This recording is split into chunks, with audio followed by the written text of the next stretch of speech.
Red Lanterns number 22, written by Charles Soule, art by Alessandro Vitti. So last issue, Guy managed to beat down Atrocitus and steal his ring and became a Red Lantern himself. And this issue, he has to deal with the fact that all the Red Lanterns are just mindless rage machines. So he's just puking up blood and screaming. And everyone's looking at him. All the sentient Red Lanterns are like, so what do we do with him? Should we drop him in the lake? And Bleez is like, no, we're not going to drop him in the lake. What are you talking about? And they start fighting amongst themselves. They're like, no, he killed Atrocitus. That's blasphemy. Atrocitus was our leader. And it's like, yeah, but if Atrocitus wasn't able to fight back, then shouldn't we just have the most powerful leader? And so some of them are saying Guy should be the leader. Some of them are saying Atrocitus needs to come back. Bleez is, of course, vying for herself. She's like, now hold the phone. I think that I should be leader, and that's because, screw it. Why not? Should be me. And everyone's just going up against each other.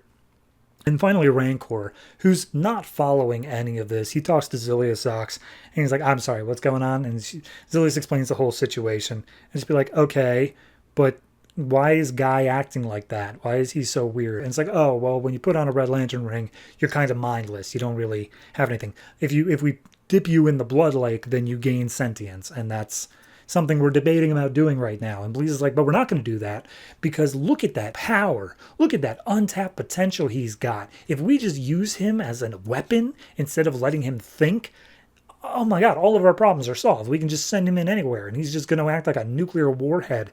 And as she's explaining all this, as she's saying all this, Rancor just uses this construct to pick up Guy, put him over the lake, and drop him in. And Bleez looks behind as she hears the splash, and he's like, what did you do? I just told you not to do that. And he's like, yeah, I heard you. I don't care. I wouldn't want to be stuck mindless like that. That's awful. Why would we do that to one of our own? So yeah, you want to come at me? Come at me. You know how it went last time. So at that point, Rancor basically lays out the rules of like, look, no matter which of you guys becomes the leader, if it's not Atrocitus, nobody's telling me what to do. I am my own person. I do not see myself as lesser than any of you. So everyone goes off and does their own thing. And Zilius, at one point, he's like, oh, I don't know who elected you queen, Bleez. And then Zilius is like, by the way, Rancor, queens aren't elected. So, gotcha. So, Guy pops out of the lake, and Rancor guides him up. He's like, oh, yeah, hey, how's it going? We met once before. He's like, yeah, you're Jack, right? It's like, actually, it's Rancor now. He's like, that's a stupid name. All right, look, tell me what's going on. And he introduced himself to Zilius, and he's like, oh, hey, you look like a testicle with teeth. And he's like, I don't know what a testicle is, but thanks. So they start talking to each other, and turns out Bleez and Scalix are basically debating as to who should be leader, with Bleez just throwing Scalix down into the ground.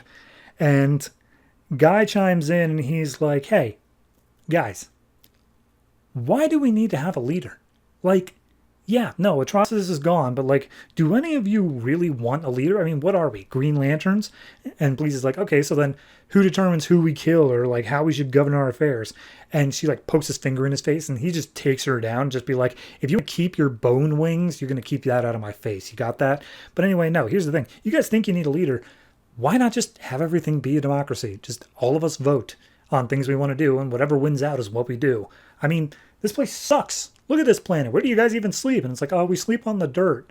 It's like, was that Atrocitus' idea? Yeah, he said it would make us angrier. It's like, yeah, I'm angry just thinking about it. Look, who thinks, let's just put this little voting thing to a test right now. Who thinks we should sleep in a better place? And everyone raises their hands. It's like, great, cool. I've got an idea. So they go out into space and they find this fleet of pirate ship vessels.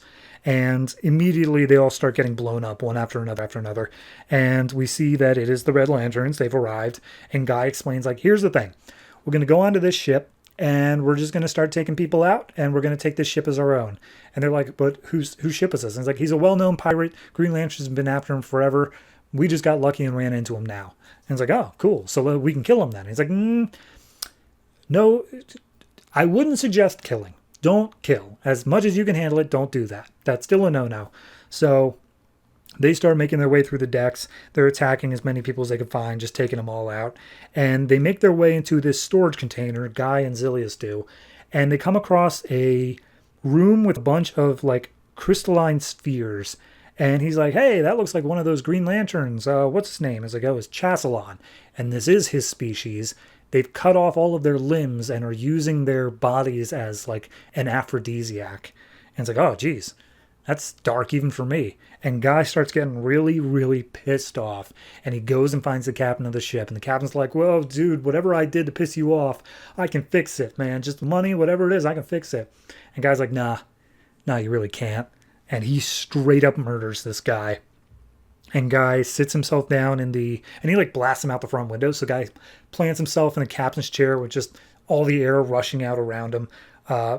Rancor makes a construct to repair the ship, and he's like, is it just me, or did that feel great?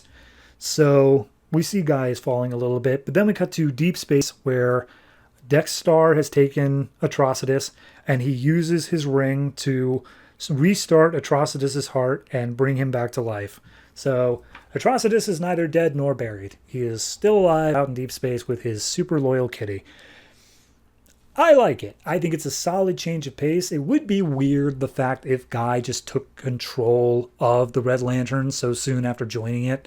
I like the fact that he put out there like, no, let's just vote on things. And he manages to get himself a little bit of a better view because he suggested this thing that everybody wanted and yet nobody was doing. So I like this. It's like a slow moving sort of political game where I'm curious to see how long this is going to stay. Obviously, Atrocitus still being alive puts a major damper on things, but I'm interested. I'm super into this run so far. It's very interesting. So overall, I'd say this one is probably